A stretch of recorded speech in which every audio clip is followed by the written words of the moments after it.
సంబంధించి బాజీ గారు చెప్పండి, ఏదైతే ఫణీందర్ గారు చెప్తున్నారో మోహన్ భాగవత్ చేసినటువంటి వ్యాఖ్యలు అయితే కేవలమైన వ్యక్తిగత విషయాలు, అలాగే ఆయన రాజ్యాంగాన్ని ఎక్కడ ఉల్లంఘించి రాజ్యాంగ వ్యతిరేకంగా అయితే ఎక్కడ కూడా చేయలేదు.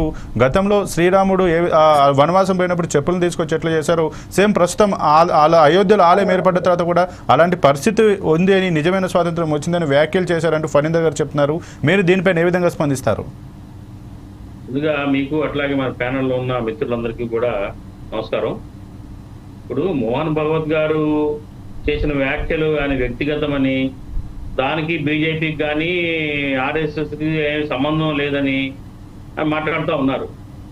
ఆయన అనేక అంశాల్లో మోహన్ భగవత్ గారు ఇన్వాల్వ్ అవుతూ ఉంటారు పొలిటికల్ ఇష్యూస్లో. ఆయన కేవలం ఆధ్యాత్మిక విషయాలు కానివ్వండి, స్పిరిచువల్ విషయాలే కాదు కదా, రాజకీయ విషయాల్లో అనేకమైన విషయాల్లో ఆయన ఇన్వాల్వ్ అయ్యి మాట్లాడుతూ ఉంటారు. దీన్ని వ్యక్తిగతంగా ఎలా తీసుకుంటారండి? అందులో ఆయన చేసిన వ్యాఖ్యానం ఏంటి? నిజమైన స్వాతంత్రం వచ్చింది జనవరి 22న అని చెప్పేసి మాట్లాడారు. నిజమైన స్వాతంత్రం అంటే అర్థం ఏంటి? ఇంతకుముందు వచ్చిన స్వాతంత్రం కాదనే కదా. ఇంతకుముందు మహాత్మా గాంధీ కానివ్వండి, మహామహులు ఈ దేశ స్వాతంత్రం కోసం పోరాటాలు చేసి ప్రాణాలు త్యాగం చేసి అట్లాగే ప్రజలు ఎంతో మంది అసువులు బాసి తెచ్చుకున్న ఈ స్వాతంత్రం నిజమైనది కాదనే కదా అని అర్థం. అంటే రామ జన్మభూమిలో శ్రీరాముడి ఆలయం నిర్మించి శ్రీరాముడికి విగ్రహం ప్రతిష్ఠించిన రోజే స్వాతంత్రం వచ్చినట్టు అనేది ఏ రకమైన సమంజసమైన వ్యాఖ్యానాలు ఉండవి? ఆయన అసలు ఈ ప్రజల్ని కానీ ఈ సమాజంలో ఏ రకమైన మెసేజ్లు ఇవ్వాలనుకుంటున్నారు వాళ్ళు? ఇప్పుడు భగవద్ ఆరాధనలు వేరు, దేవుడి వేరు, రాజకీయాలు వేరు, దేశం వేరు. మీరు దేవుడి కోసం దేవుడిని ప్రతిష్ఠించడానికి మేము స్వాగతిస్తా ఉన్నాం, గౌరవిస్తాము. శ్రీరాముని మీద ఉన్న భక్తిని కానివ్వండి, శ్రీరాముని మీద దైవత్వాన్ని గురించి మేము మాట్లాడాం. కానీ ఆ రోజే స్వాతంత్రం వచ్చిందని నిజమైన స్వాతంత్రాన్ని ఆయన కించపరిచినట్టు కాదా? మరి రాజ్యాంగాన్ని కించపరిచినట్టు కాదా? ఏం గౌరవిస్తున్నారు? రాజ్యాంగాన్ని కానివ్వండి, అంబేద్కరిజాన్ని కానివ్వండి. రాజ్యాంగానికి ఇచ్చిన అంబేద్కర్ని అవమానించలేదు అంటారు. అమిత్ షా ఏం మాట్లాడారు పార్లమెంట్లో? ఎలా బిహేవ్ చేశారు? ఆర్ఎస్ఎస్ భావజాలంలోనే అంబేద్కర్కి వ్యతిరేకంగా వాళ్ళ వ్యాఖ్యానాలు ఉన్నాయి. రాజ్యాంగాన్ని గౌరవించరు. మనుధర్మాన్ని ఈ దేశంలో అమలు చేయాలనే కుట్రతోటి పావులు కదుపుతా ఉన్నారు.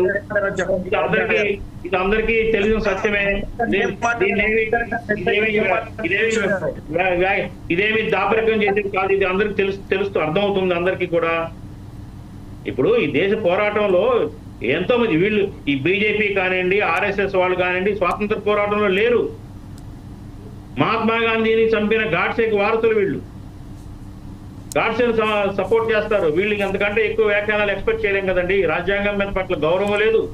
ఈ చెప్పే దేశభక్తి, రాజ్యాంగం, గౌరవం ఉంది అంతా కూడా ఉత్త మాటల్లోనే ఉంది. ఇంటర్నల్ గా ఉండే అభిప్రాయాలు వేరు వీళ్ళు. అదే ఆయన ప్రస్ఫుటించింది ఆయన మాటలో. మోహన్ భగవత్ బయటపడి ఆయన ఆ రోజు అత్యుత్సాహంతో మాట్లాడి ఉండొచ్చు. లోపల ఉన్న మాటలు బయటకు వచ్చినాయి.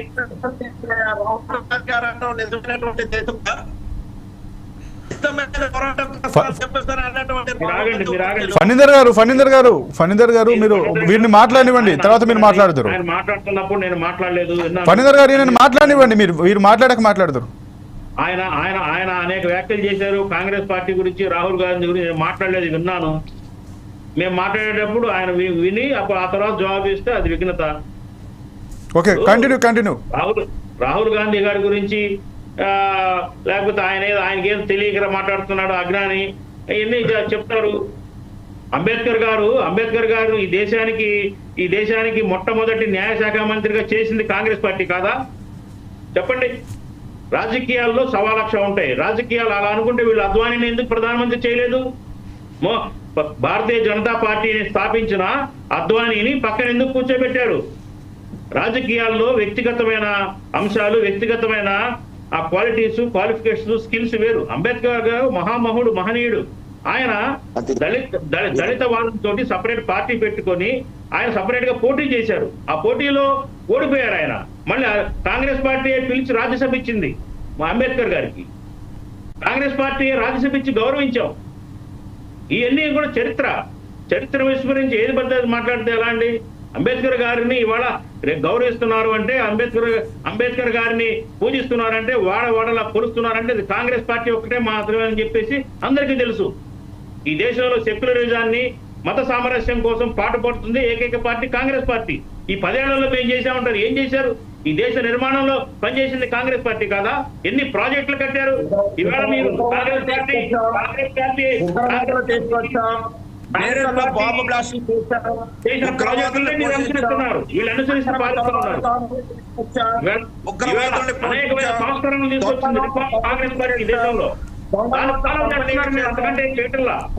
ఫణీందర్ గారు మీది వీడియో ఆఫ్ ఉంది, వీడియో ఆన్ చేయండి ఒకసారి. కాబట్టి నేను మోహన్ భగవత్ గారి వ్యాఖ్యల్ని ఖండిస్తా ఉన్నాను. అది కరెక్ట్ కాదు. ప్రజల్లో విద్వేషాలు రెచ్చగొట్టదు. మత సామరస్యంతో బతుకుతున్నారు అందరూ. మత సామరస్యానికి తూట్లు పడవద్దు, ప్రజాస్వామ్యానికి తూట్లు పడవద్దు, రాజ్యాంగాన్ని అవమానించొద్దు. ఎంతో మహనీయులు కష్టపడి ప్రాణ త్యాగం చేసి సాధించిన స్వాతంత్రాన్ని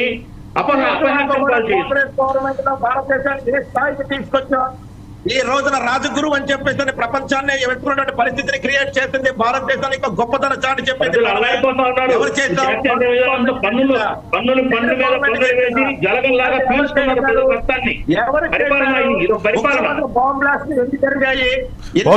జరిగించారు.